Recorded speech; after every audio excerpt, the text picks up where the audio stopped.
ang Presidential Broadcast Service. Radyo Pilipinas.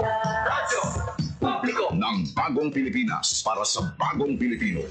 Naghahatid ng mahahalagang balita at impormasyon na uugnay ng pamahalaan sa sambayanan. Tulay sa himpapawid ng serbisyo publiko. Radyo Pilipinas. Radyo Publiko. Ang boses ng Pangulo sa Iloilo. Radyo Pilipinas. 585 AM. Usapang Agrikultura. Ang inyong source of daily agri-news. Talakayang siksik sa kaalaman. Atin ay impormasyon mula sa pamahalaan. Pagpapayaman sa ating mga likas na yaman para mas mapaunlad pa ang isa sa mga paunahing kabuhayan sa ating bayan. Usapang Agrikultura. Dito lang sa Radyo Pilipinas.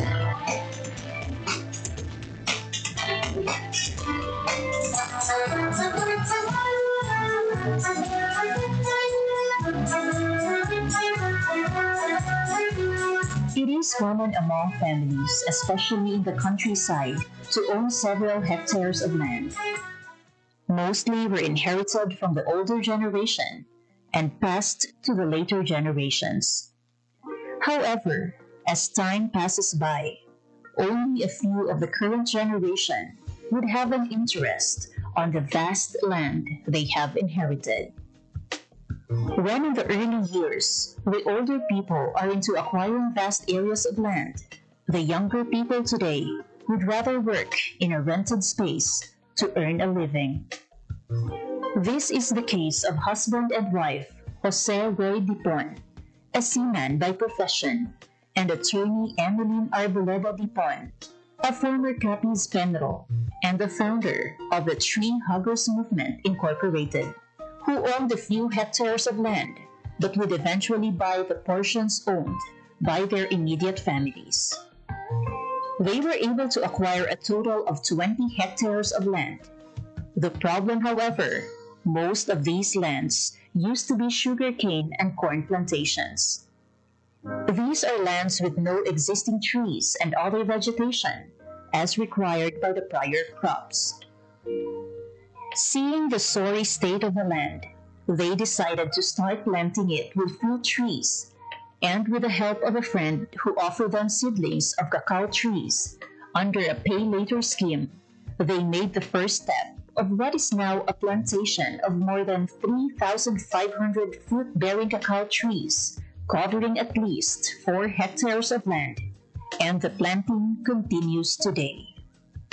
They have also started planting other fruit-bearing trees. As Jose would say, they planted the cacao trees without any prior knowledge on how to take care of the crop and how to manage it. During the pandemic, Jose decided to stay for good and get serious with farming and cacao planting.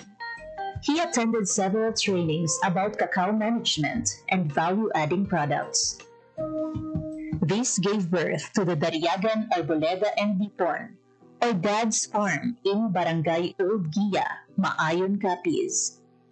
He encouraged his immediate families, who also own lands, to plant cacao trees, and the farm workers in the farm are his relatives, giving them the opportunity to earn income without staying away from their families. It was not a smooth sailing experience, however. They were learning along the process of planting the trees up to its fruit-bearing trees.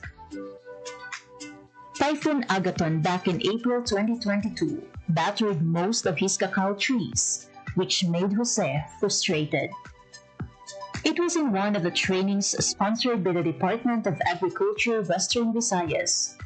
Jose's passion reignited after one of the speakers told him to consider his losses as an investment.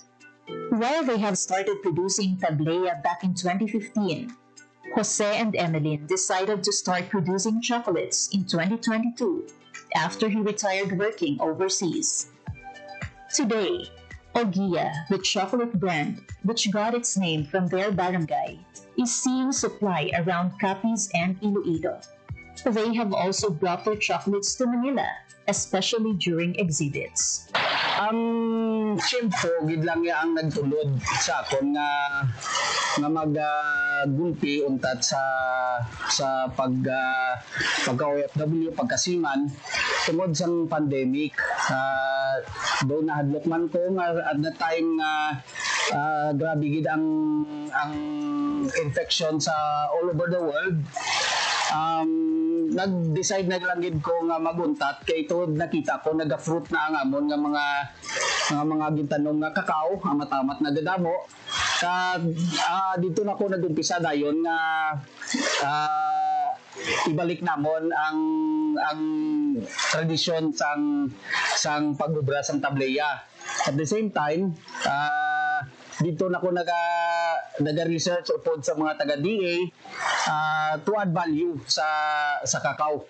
So dito nag-umpisa na ang paglantaw ko sa fine chocolates na bean to bar. Sa umpisa, ang bulig na una nga ginhatag sa akon sa DA is encouragement. Tungod nga nakaumpisa na kami, gindugangan na nila ang amon nga mga knowledge sa pagtanong, sa pag-propagate pagid, kag ang isa pagid is may mga interventions na sila like mga seminars. Dito giko na appreciate ko gid ang mga seminars kay kadamo-damo gid ko natun-an. Aside from that nga hindi gid ko ya nagdako sa uma, city boy ako ya. So wala gid ko idea. Ang DA lang gid ang nakahatag sa akon sang basic knowledge. Dito man nagumpisa ang akon nga love sa pagpanguma, no? Hindi lang nga mambal naton nga doon napilitan lang, kundi nga nagustuhan ko gid kag nahiligan ko na ang pagpanguma. Ang DA madamo na sila sang ginpangatag sa akon ng mga sa amon nga pag harvest ining mga tree namon, ang mga water impoundment namon ining mga drums, ang rotavators, greenhouse, ang technical support, kag ining may mga ginahatag sila nga mga abuno man. On the other hand, their production averages 1,000 bars a month. They are now producing 70% dark chocolate, milk chocolate, dark chocolate, dark chocolate with nuts, milk chocolate with nuts, white chocolate with cacao nibs, and keto sugar-free chocolate. In the recently concluded Cacao Congress in Cebu City, Dad's Farm Chocolate placed third in the Philippine First Flavored Tableya Making category out of 25 MSMEs in Waterfront Hotel Cebu last July 29, 2024. He infused red mullet, or oven-cooked salmonete, and nipa syrup in his Tableya entry, proving that the chocolates produced in Capiz are now at par with the quality of other established producers across the country. Through the High Value Crops Development Program, or HVCPD, of the Department of Agriculture Western Visayas, Dad's Farm received additional farm support and implements. HVCPD provided them a rotavator, greenhouse, solar plastic, and drums for water storage. These, along with several training programs on cacao production and value adding, are in place as part of the continuing support of DA Western Visayas to the cacao farmers. The region produces around tons of cacao seeds every year. Its growth has helped propel the agricultural sector as one of the main economic drivers in Western Visayas. This is your Department of Agriculture, Western Visayas.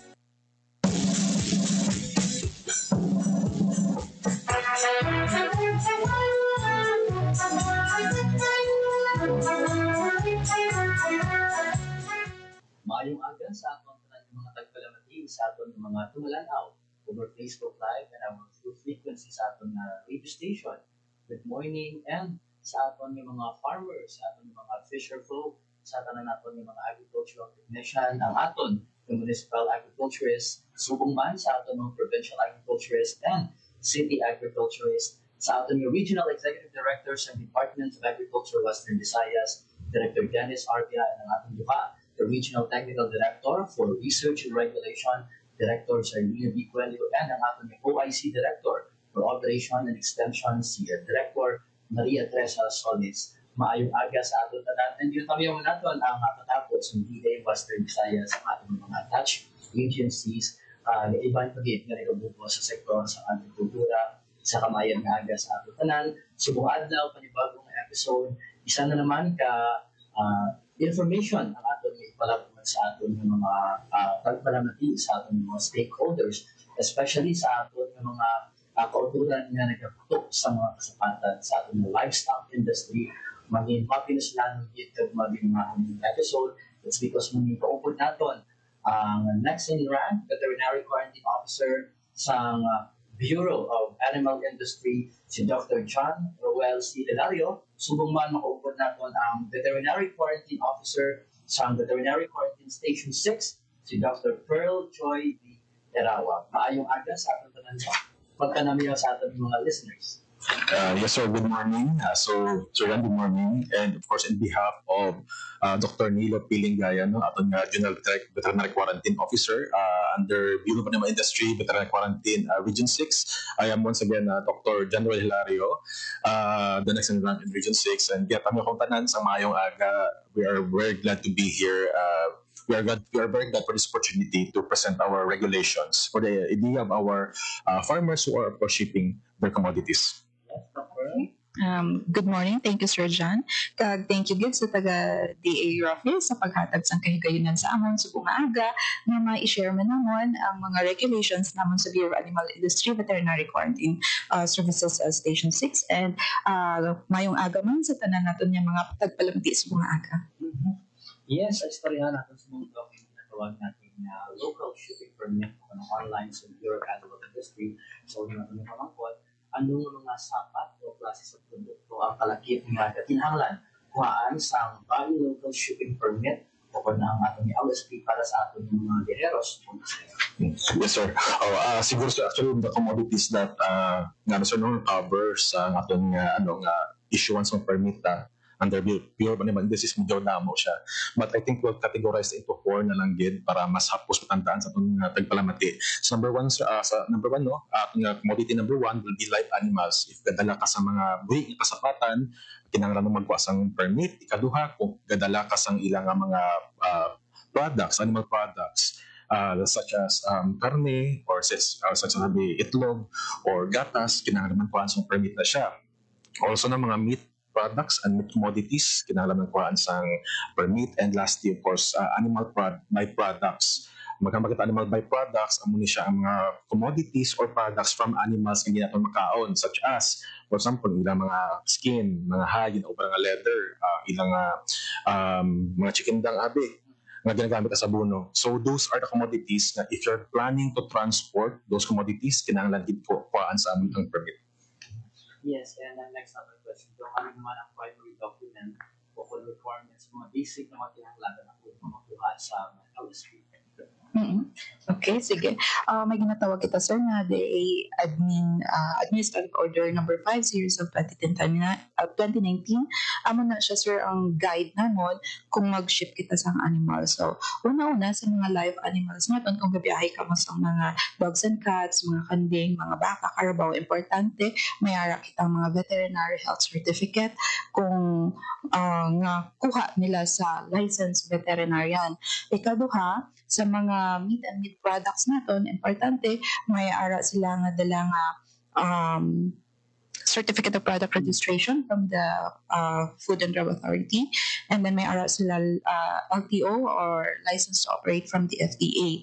Sa mga karne man, mga frozen meat man naton, importante may ara sila dala nga meat inspection certificate from the National Meat Inspection Services kung ina nga karne is local source or dili sa mga slaughterhouse na siya gintangkuha or sa local supermarket. And importante, kung international man niya, halin ang karne, importante may ara sila dala nga certificate of meat inspection from the National Meat Inspection Services. However, sa mga meat naton, same lang na sila, CPR, tag LTO from the FDA. And then, kapag ang client naton may dala nga for pasalubong day nga less than 10 kilogram nga for consumption nila nga mga karne, importante may ara sila dala lang nga official receipt so kundi nila ginbakal ang cooked meat nga ina. And you mentioned kay ginadaw ang online system, no? Ano naman ang ating proseso sa online submission sa mga dokumento sa BAI online system? Kaya sa una, manual ang issuance natin sa local shipping permit. Si client, nakadto sa office naman, dalon ng iyang mga requirements, issuehan naman sa local shipping permit.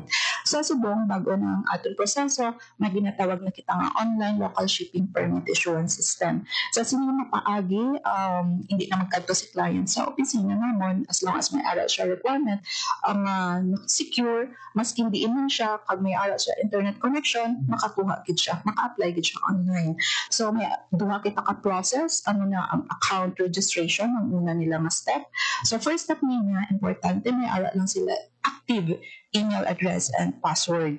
So malagin lang sila sa nvqsd.bai.gov.ph, i-fill in lang nila ang mga basic information kag i-send. Ang next step sina is masend na si BAI for account confirmation. So i-check ni client ang ila inbox sa ila email or sa spam nila, dira na ang ma-click ang confirmation maging padala ni BAI. So once confirmed ang imo username and password, ang third step sina is ang application process. So kadto kagihapon sa nvqsd.bai.gov.ph, i-login mo ang imo active email account and i-register kagina kag ang imo password, and then i-fill up natin ang mga basic information naton kag ang mga shipping details naton. After sina, i-attach natin ang mga requirements na ginapangayo sa DAAO 5, and then after sina is i-send the DAI naton. So from there, mabato na sa system naman at kami sa BAI ang ma-review and ma-approve na dahil sa local shipping permit nila.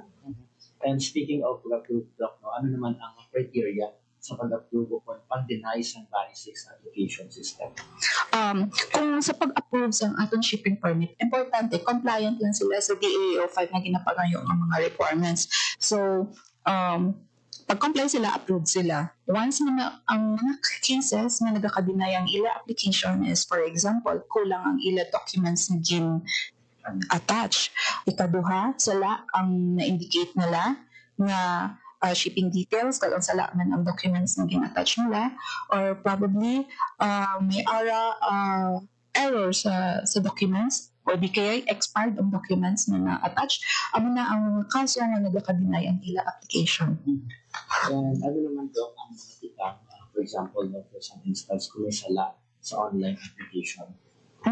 So once mabato na sa amon ang application nila kag i-review naman and makita namon nga may ara sila sala sa ila application, automatic may ginatawag na return to sender ang application, mabalik kay client, and then may comments na siya halin sa BAI.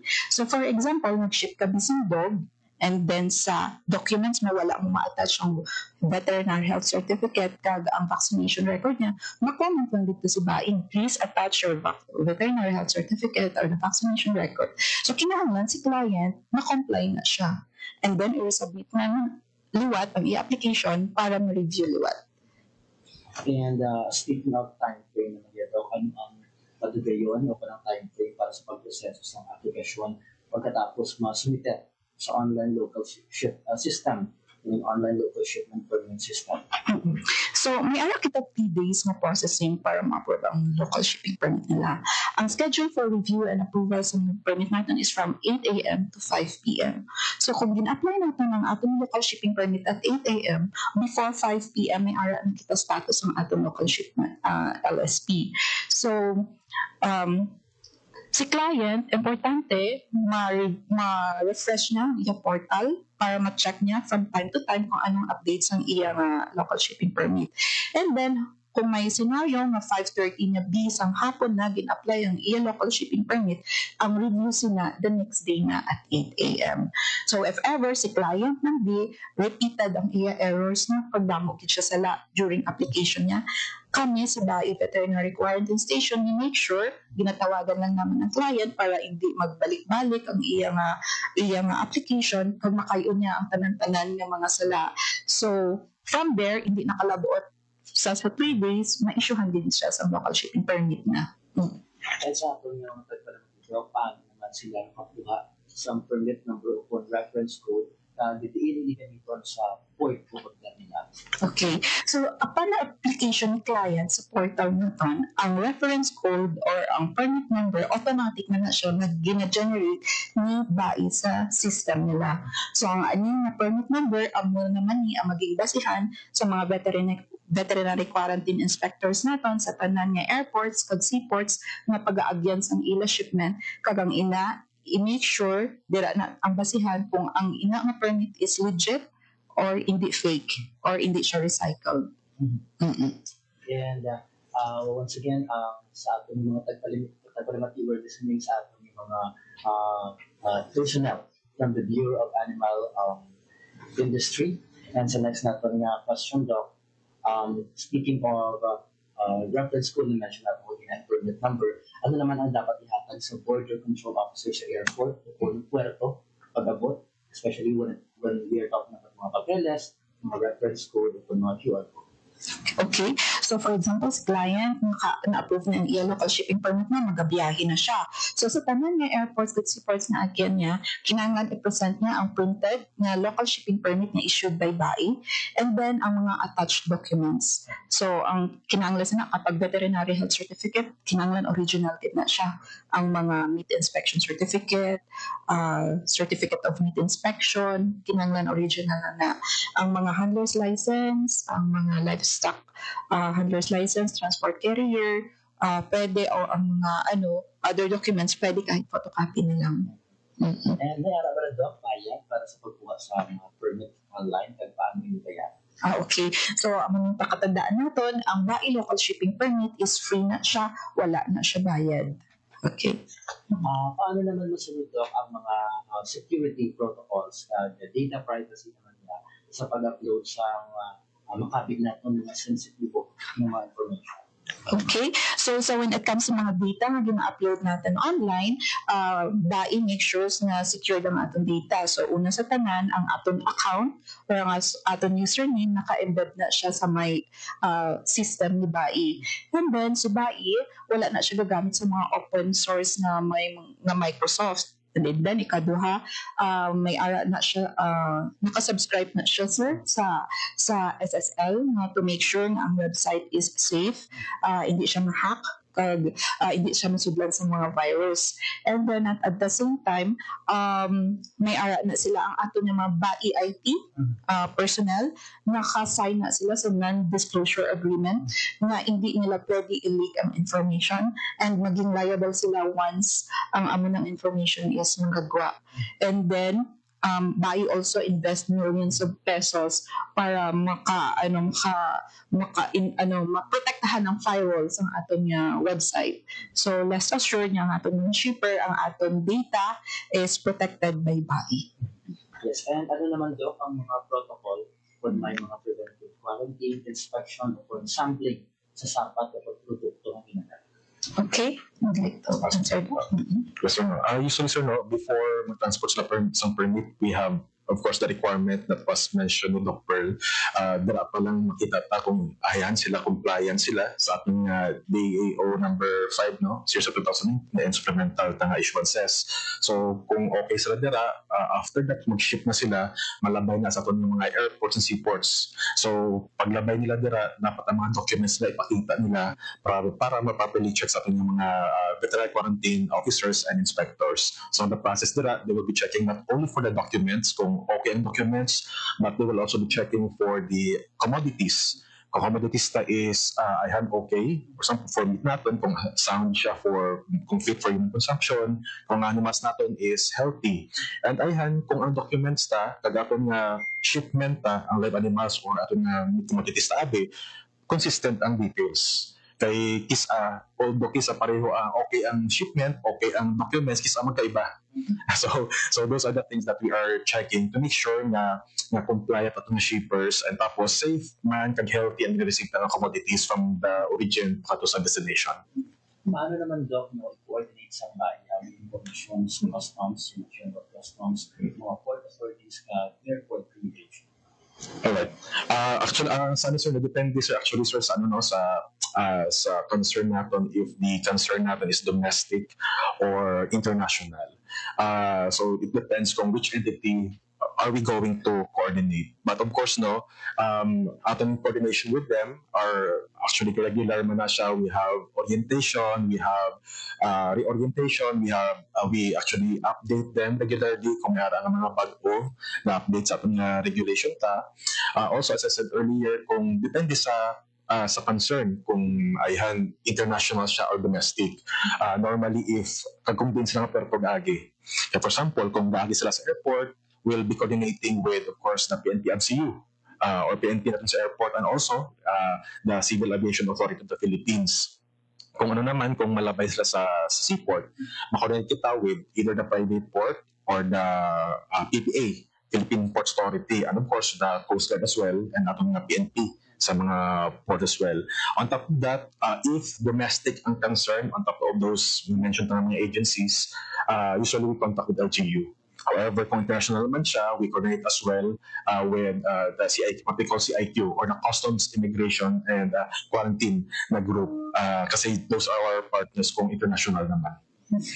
And ano naman ang proseso when we are talking sa renewal o kung pag-extend sa online permit kung kulang pa ang validity? Okay. Ang local shipping permit natin is valid for 7 days. So, hindi na siya pwede ma-recycle or magamit ng luwat. So, for example, in 1 day, mabiyahe ako pa kadto Guimaras, makuha ako local shipping permit from Iloilo to Guimaras. Kapag kahapon, kung from Guimaras ako, mabalik ako Iloilo, kinahanglan, magawad ako luwat sa shipping permit from Guimaras to Iloilo. Ang mga requirements na gina-attach nila is kinahanglan baguman. Hindi man pwede ma-recycle ang mga documents na gina-attach nila. So, kuha naman sila sa bagong mga requirements. And so talking about penalty of fines, ano naman ang mga penalty o fines kung, for example, magsala sa protocols pareho sa late submission o kulang ng dokumento? Okay. So, for example, na sila sa seaport or airports and upon apprehension or inspection sa mga veterinary quarantine inspector natin and nakita nga isa ka senaryo is kulang ang inyong documents na nadala. So, paghahatagan ka sa within 24 hours para masettle mo ina mga minor violation na makahatag kami consideration. But however, kapag ang inyong case is mga fake documents, gin-recycle ng documents, gin-tamper mo ang documents, automatic na siya return to origin. So, return sa ginhalinan niya, ang among nagiging sanction dera. Or, ang ina nga return to origin, ikaw na mabayad sa shipper sang gastos mga pagpabalik na sang animals. Pero, kung hindi ka magsugot, hindi ka magbayad, di automatic ka mga veterinary quarantine officer, i-confiscate na naman kag i-dispose ang animals or products na na-apprehend namon. So, from there, mga serious violation, like for example, upon inspection naman, nakita naman yung may sakit ang animals, although may mga documents siya, automatic confiscation na siya, kag disposal. Kaya kung may sakit ng sapat, hindi naman pwede i-release, kaya man na magiging source of maglapta ang sakit. And at the same time, kung ang makarne, upon inspection natin, medyo mag-green na, or medyo may molds na, or hindi na, nagbaho na, automatic confiscation and disposal ang among nagiging sanction dira. So, kung ikaw, naka-commit ka sa various serious violation, ang amon sanction na pwede na siya na mag-blacklist ikaw, hatagan ka naman sa show cause order, and then pag na-prove niya guilty ka, pwede ka mag-blacklist na ni BAI. So, meaning blacklisting, hindi ka na allowed to ship or to transact ang any transactions of Bureau of Animal Industry. So, ano na siya, sir? Yes, once again, sa ating mga listeners, online, sa ating mga viewers sa Facebook natin, there you have it ang ating bisita subong from the Bureau of Animal Industry, si Dr. John Roel Seminario, ang next in rank Veterinary Quarantine Officer sa Veterinary Quarantine Station 6 sa Western Visayas, Subuman si Dr. Pearl Joy Grawa, Veterinary Quarantine Officer, Veterinary Quarantine Station 6. Alasin na lang mga doc, no? Panugyan o kung mga advisory na lang sa ato ng mga tagpalamati. Yes, sir. Yes, sir. Once again, thank you so much sir, for this opportunity. And on behalf of Dr. Nilo Pilingaya, we would like to thank DA Rafis, and of course Sir James, and also our Red, Sir Dennis Arpia, for having this opportunity to, of course, once again broadcast and update everyone sa among regulation naman as far as live animals and animal products is concerned. So, maraming salamat for this opportunity, and hope we will be aware and also will be able to be compliant lang sa regulation to avoid those violations mentioned earlier by Dr. Okay, sige. Okay. Thank you din sa tanya pagpalamati, subong nga aga. Kung may ara pa kamo dugang pamangkutanon, open din ang amon niya Facebook account. Pwede niyo siya i-follow kag i-like. Veterinary Quarantine Services Western Visayas. So, may messenger dira, pwede niyo give ma-PM ang inyong mga questions. Once again, sa atong mga tagkalamati sa atong tanan nga nag-aamblik sa sektor sa agrikultura, madamong din salamat. Sa sunod ng episode, panibago na naman ang atong mga bisita. Maging-tuogod natin ang pila ka mga personnel sa National Meat Inspection Service. Gani bantayan natin sa atong masunod ng episode sa atong programa. Sa liwatin si John Candelario from the Regional Agriculture and Fisheries Information Section sa Department of Agriculture, Western Visayas. Maayong aga sa atong tanan.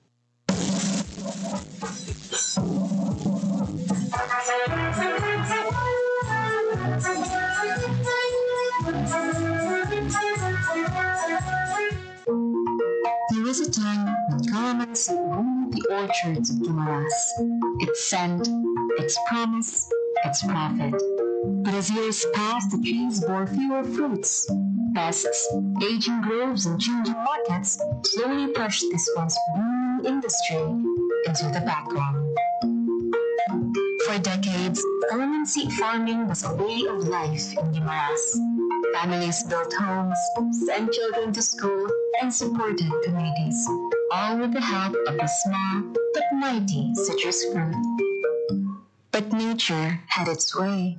Trees aged, pests spread, and many farmers turned to other crops, hoping for more secure returns. Still, the spirit of calamansi never left. And today, its story is being rewritten.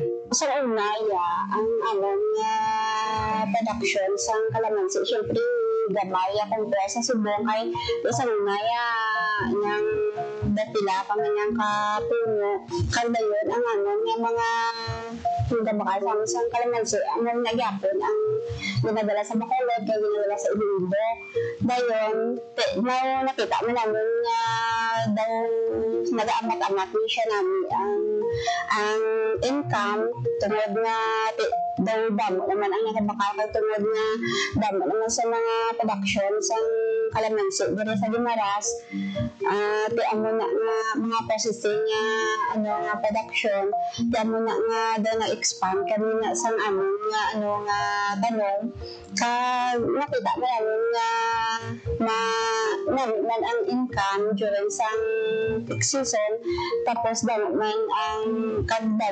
nagabakal tiyan mo na nga maka-income man kami kang mabawi man ang among mga gasto sa abono kag sa patanim namin. Ang calamansi grower almost na 7 years starting until now. Ang pagkakalamansi ay kailangan hands-on goods, hands-on tiyaga tapos dedication sa pagkakalamansi. Tapos sa una ang kalamansi sa mga seasonal lang sila compare now. Kailangan may technology bago na technique matabungan mo sa off-season. To bring calamansi farming back to life, the Department of Agriculture, through the Provincial Office for Agricultural Services, or POAS, stepped in with more than just seedlings. They brought technical know-how, a roadmap for recovery, and a renewed sense of purpose. From providing quality planting materials to hands-on training in pest management and tree rehabilitation, POAS help transform struggling orchards into thriving farms once again. Farmers also receive post-harvest training and access to support facilities, making sure every fruit harvested is fresh, clean, and ready for the market. Okay. Now, for the specific intervention sa calamansi industry sa probinsya sa Guimaras, the Provincial Office for Agricultural Services is crafting a roadmap dated 2025 to 2029.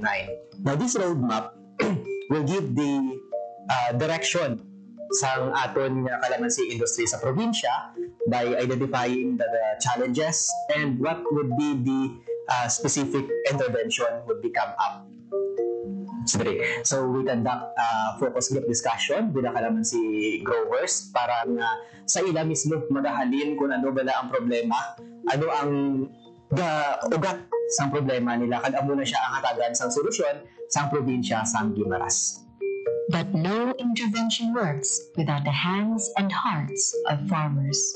They are the real drivers of revival. Working together through cooperatives, they embraced better practices. Their dedication is now bearing fruit. Si GBMPC nakabuligid sa calamansi farmers ang Guimaras paagi sa pag-extend sa loan para nga ma-avail sa mga members sa maintenance sa ilang mga calamansi plantation kag mahatagan man sila access sa market na kung sabihin kaya kita weekly nga cluster scheduling para sa baligya sang ilang mga fresh calamansi sa kay GBMPC. Today, Guimaras farmers are doing more than just selling fresh calamansi. They're creating value. Juices, concentrates, and a variety of delicious delicacies are now part of their product lines. With support and training, they've reached pasalubong centers, groceries, and even online stores. Farming has become agribusiness. Ako isa ka si Professor sa Barangay Rizal, Hordan, Guimaras. Ang akong association, sa Guimaras Bar Growers Association, kag Poblacion Farmers Association sa Hordan. Mga supply sa calamansi ginakuha ko sa among mga members na nag-produce ang mga calamansi growers. Na-inspired gid sa akon sa pag-produce sa calamansi, pag-process ng calamansi juice. Amo ang pagbulig sa ako mga member farmers na pag mag-oversupply ang calamansi, hindi sila madunutan kag hindi makadto sa wastage ang ilang mga product. And along the way, nakita ko ang needs ng kabataan, kinanglan ma-avoid nila ang mga sodas. So, nag-decide ako na mag-supply sa central school, sa mga elementary school children. And nakabulig man, more or less nakabulig man sa atong income. Aside na ang kabataan, makainom sa healthy drinks. But revival is just the beginning. To keep the momentum, the Department of Agriculture and POAS continues to lead the way, helping farmers integrate calamansi into diversified farms, improving nursery operations, and strengthening market access. It's a long-term vision of sustainability, where tradition meets innovation and every orchard becomes a livelihood for generations. So, in terms of the challenges in the low-yield production in calamansi industry in the province, the provincial government procured a farm production inputs like the organic and inorganic fertilizer. So, pag ma-identify na namon si farmer, we're going to go kay mag-visit sa ilang farm, i-assess namon kung ano ang really na needs nila. Tapos dira kami maghatag sa amon nga specific na intervention based on the actual scenario sa ilang farm.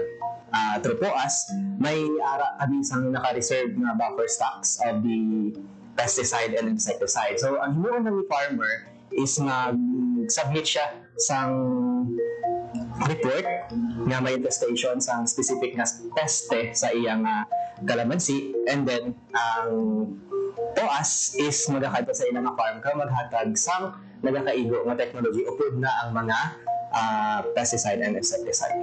Limited market access. Ang abo na siya ang isa ka nakugid nga challenges na ginatubang sa aton nga kalamansi growers diri sa probinsya. But sa liwat, nagapasalamat kami sa Department of Agriculture through High Value Crops and Eptosito na sila naghatag sang processing center diri sa isa ka cooperative sa probinsya sa Guimaras. Now, ano ang makabenepisyo sina? So, ang mga farmers naton sa kalamansi growers is direkta nga pwede makabaligya sa cooperative, which is the Guimaras Brethren Multipurpose Cooperative.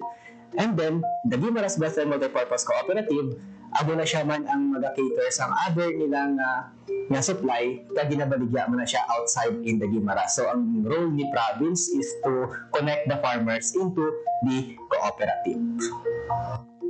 From struggle to strength, from decline to resurgence, calamansi in Guimaras is more than just a crop.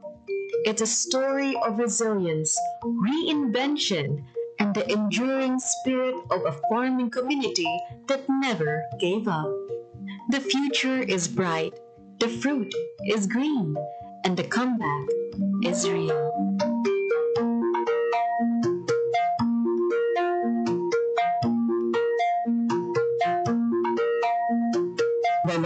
So now there's an integration not only on the agriculture part but also the environment. So that's really one thing when I look at the SLRMA project.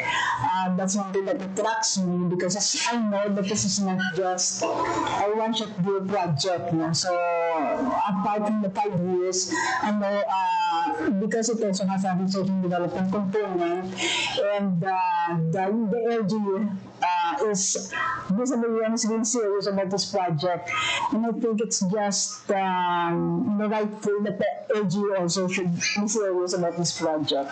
And the third objective is to determine the adoption of soil and water conservation technologies, its benefits to farmers, and environmental impact. So these three are actually embedded in the entire implementation of the project. One thing good about SLRMA, BSWM created a technical and monitoring team to expedite the processes involved in project implementation. So the monitoring team not only provides, not only conducts monitoring but also provides technical assistance. So every month from the national office, the BSWM team composed of 4 people of different expertise come down to the LGU, go around the project areas, provide the technical support, interact with us, also with the farmers. So that's one good practice of this project. Nakakuha ng pondo na umaabot sa 12 million pesos mula sa Department of Agriculture, Bureau of Soils and Water Management at mula sa Department of Agriculture National Corn Program at naging instrumento sa pagpapabilis ng implementasyon ng proyektong research and development sa mga bukirin ng mga masasaka. Sa unang taon ng implementasyon, mayroong 13 magsasaka na nakipagtulungan na may kabuuang 20 ektarya ng lupa mula sa barangay Agkokok. Sa dulo ng taon, lubawag ito sa parehong barangay nang madagdagan pa ng 23 magsasakang nakipagtulungan na may kabuuang 21 ektarya. Kabuuang 41 ektarya para sa barangay Agkokok lamang. Yung bago po dumating yung CRM dito, sa amin dito, nagmamais na kami dati bago dumating yung project. Kaso lang, yun lang talaga, makikita mo sa mga area namin, mais lang talaga, lahat. Wala ka nang ibang makikita sa area. Tapos, siyempre, hindi din namin alam yung about sa mga tinatawag nilang contouring. Kado si ano sila pa umalap. Isang una, paray, mais. Lakot lang na sa umana, mais. Mga nagmay, mga balingoy. Ang panawagan mo sa nagapon sa mga ayot bulo ba kanda. Kaya mo dahil nagagpo ko dito kanda. Kaya nga benepisyon ay kung makapag-doktor kung dahil buling na sa pagabuhay namin. Kaya kung may mga rinig pa sa daya, kaya mo pumiga ako. Training na ako kumito sa mga artarang koko. Hindi dyan magkasunod. Hindi lang makita mo mula yung mga tanong tiba tuya ka. Sundon mo ay kita mo. Ay kalapad-lapad mga tanong ko sa akin. Amo daga niya pala alturang satos na tandaan ko doon niya mga ginagturan namin to ya. Na makabuligid ka mo to mga tanong nanda. Kaya gusto ko ka irgod nga anda mo. Ang prasada sa video karon. So, lain gaway, sano ka. Bumbuligan kami sa pagtulog ba? Kaya na mga tanong, mga sawing, kung kulanan dyan. Pero karon may mga prutas yung tanong, mga pinya, mga saging doon, maridad doon sa amin. So, nag-aamwat mo isipan mo, mo tanongan, naglugang. Nakikita mo ba na ang ining kinaalam na gintudlo sa inyo sa karon makabulig ini siya o hindi ini siya makabulig sa mga para sa inyo? Makabulig ya. Makabulig.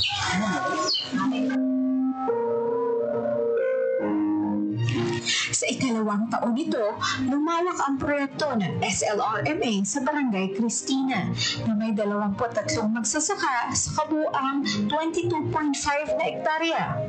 Sa ikatatlong taon, lumawak ito sa Barangay Epero na may 10 magsasaka sa kabuuang 27.4 hectares. Sa ikaapat na taon, nagsagawa ang proyekto sa Barangay Candelaria na may 16 na magsasakang nakipagtulungan na may 20 hektarya. Sa kabuuan, 85 magsasaka ang nakipagtulungan na sumasaklaw sa 110.4 na hektarya.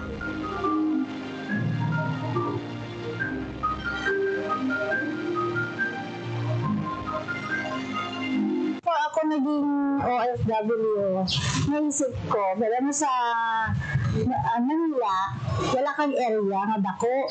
So, ang naisip ko, magtanon. Kaya wala mo, dito, ginabakal ang tanan mo. Nagtanoman ko, galing to, syempre, ang tanon ko, gulay na sang tanan, sang barangay. Ito naisip ko na magbalik sa area ko para at least sa area ko, gusto ako kung tanan kung doon ko gusto. Nagpursige ako, after ko mag-OFW, nabalik gid ako sa area ko. Na kahit pa paano, nakapundar ako sa concrete na balay, at least natapos ko na ako na balay dito sa Manila. Mga ilang taon na may nakapag-open sa akin sa about sa SLRMA. Bali, ang tiyo ko nga nag-upload sa akin na basi gusto mo na mag-tanong sa mga produkto, mga fruiteries. Di sa akin wala namang problema kasi ako gusto ko magtanong. Di nabatan ko ang project sa SLRMA until wala gani 1 year naka-income na ako. Actually, ang income ko dako na bisa na ibibig sa akin sa mga kinawala sa balay, sa mga needs namin, sa mga bata. Dako gid ang pasalamat ko sa SLRMA na amat-amat kay siyempre hindi man gid dako ang gintao sa SLRMA, pero amat-amat nag-iara na bala nga sa mga soccer, na i-expand namon basta na until sabihin hindi pa naman naubos ang 10 hectares na pero amat-amat lang kahit siyempre kung din lang itong sakay lang to ang ginadugan namin sa area naman para namin naubos namin itong 10 hectares. Bakit dito sa nabulig sa akin sa mga training, sa mga contouring, sa mga about sa mga eco na farming. Dako gid.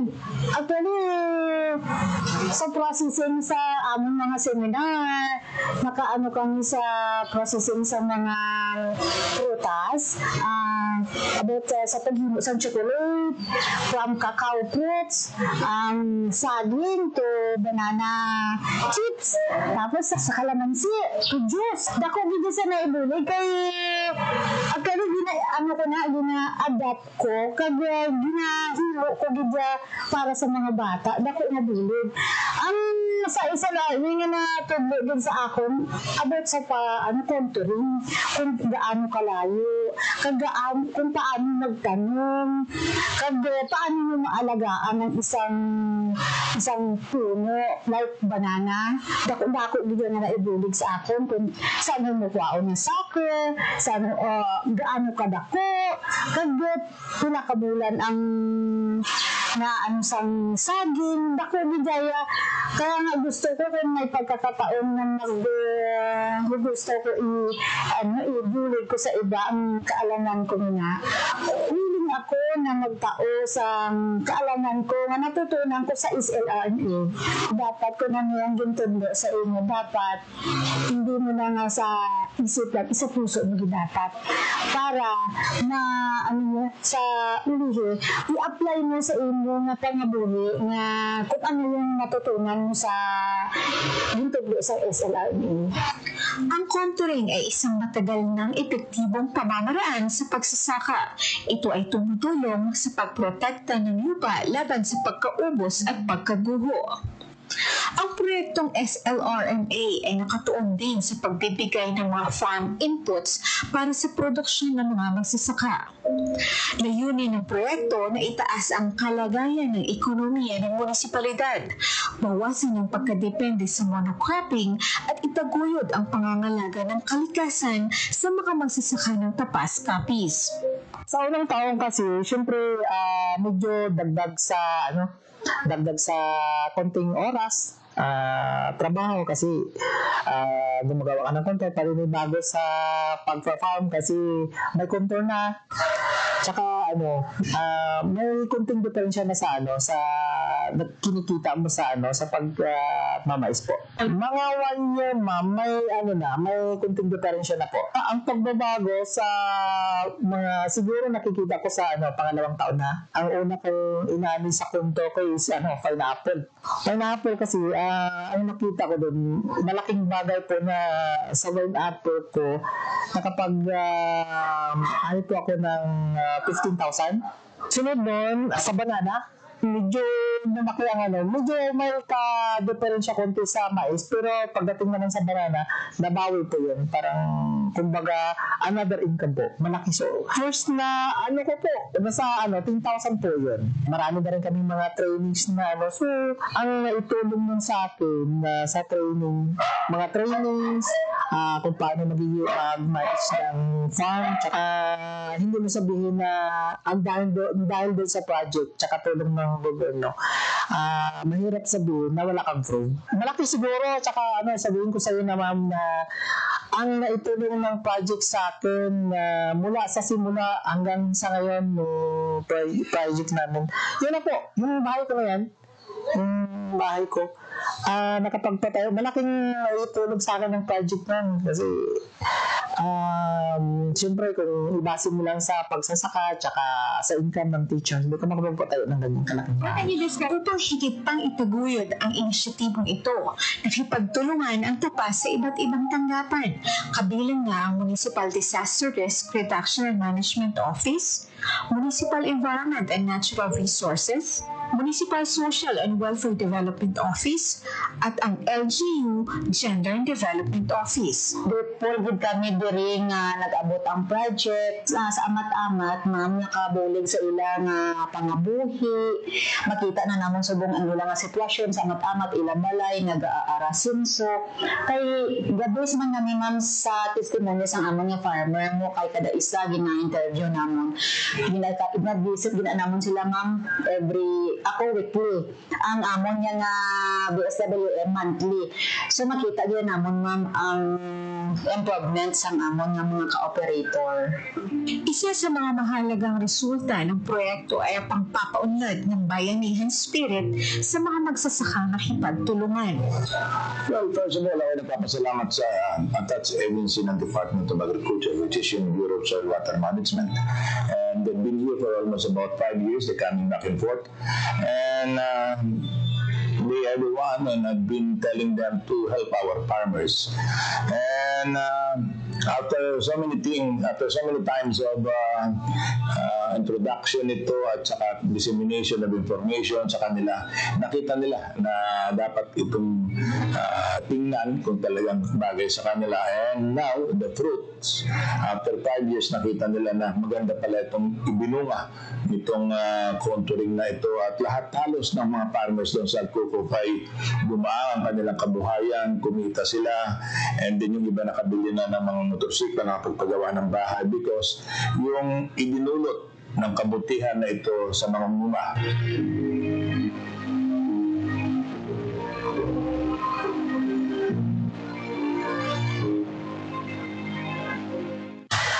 Malaki po ang pasasalamat ko sa mga taga-BSWM Department dahil po doon sa proyekto ninyo po, malaki pong tulong at saka pagbabago ng pamumuhay namin mag-asawa. Gaya ng dyan, kung nakikita ninyo sa akin, maliit lang yung dyan, ma'am, yung pinapakita ko sa inyo, maliit lang yun, nasa 0.4 lang yan. Pero ang income niyan sa isang taon, sasabihin ko siya, mahigit mga 50,000 yan. Ang income niyan. Maliit na nga yan, ma'am, kasi ano yan eh, kumbaga integrated talaga. May kalamansi,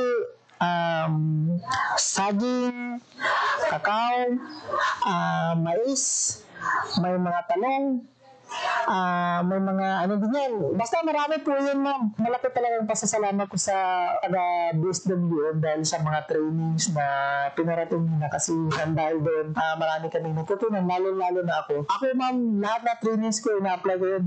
Lalo yung mga pumunta kami sa ibang lugar para lang mag-observe. Makita yung mga kung anong klase ang pagiging farmer doon sa isang pagsasaka doon sa ibang lugar. Ay na-absorb ko yun tapos ina-apply ko sa sarili ko. Kaya nga sabi ko din may pangarap din ako na sana gusto ko rin sa lahat na farmer sundin at gagayahin yung project ng Michelle Renee, lalo na dito sa akin. Pag ganito, kahit konting area lang, kahit hindi umabot ng 1 hektar, sigurado ako pag ganito ang gagawin ng isang farmer sa farm nila, sigurado ako malaking naitulong nun sa hanap buhay talaga. Ang bayan ng Tapas ay patungo na sa pagiging isang bayan na kilala sa produksyon ng organikong agrikultura. Isang positibong hakbang patungo sa sustainable at environmentally friendly na pamamaraan ng pagsasaka. And from day one ako mo po, sabi ko, let's organize yung Barangay Farmers Association sa 58 barangays. Yan kagad ang inuna ko.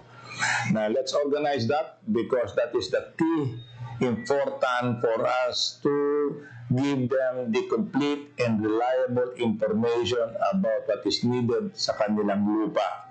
Madalas kami nakikipag-meeting, pinakausap ko itong mga farmers at ako nagpapasalamat din sa mga ayudang itinutulong sa amin ng Department of Agriculture. Okay?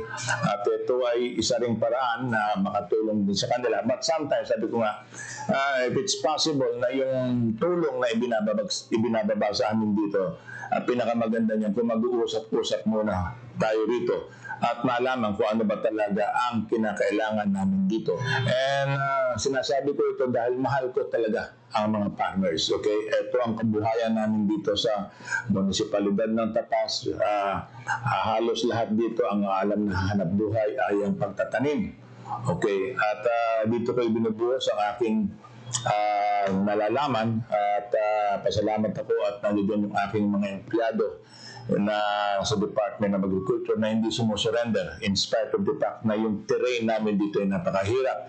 The weather is another one. Unpredictable ang weather dito. And yet, nakikita niyo naman siguro ang resulta na from nothing, we were able to develop something. Okay? And hindi kami titigil hanggang dyan lang ang maabot nila. Sabi ko nga from the start, gusto ko itong maging modelo na maging self-reliant, masustain nila lahat ang aming ginagawa dito at kung pwede, ay kami ang magpakain sa buong Pilipinas, which kung kakayanin, ay talagang hindi naman imposible ito dahil sa laki at lawak ng aming lupa. Hindi lamang binago ng proyektong SLRMA ang mga praktikal na pagsasaka, kundi pati na rin ang mga buhay ng mga nagsasaka sa Tapas. Nagbukas ng landas patungo sa mas maliwanag at mas matibay na hinaharap. Habang tinitingnan natin ang hinaharap, tumayo ang Tapas bilang patunay kung ano ang maaaring maabot sa pamamagitan ng pagtutulungan, dedikasyon at pagtitiwala sa mga kalikasan na pag-unlad.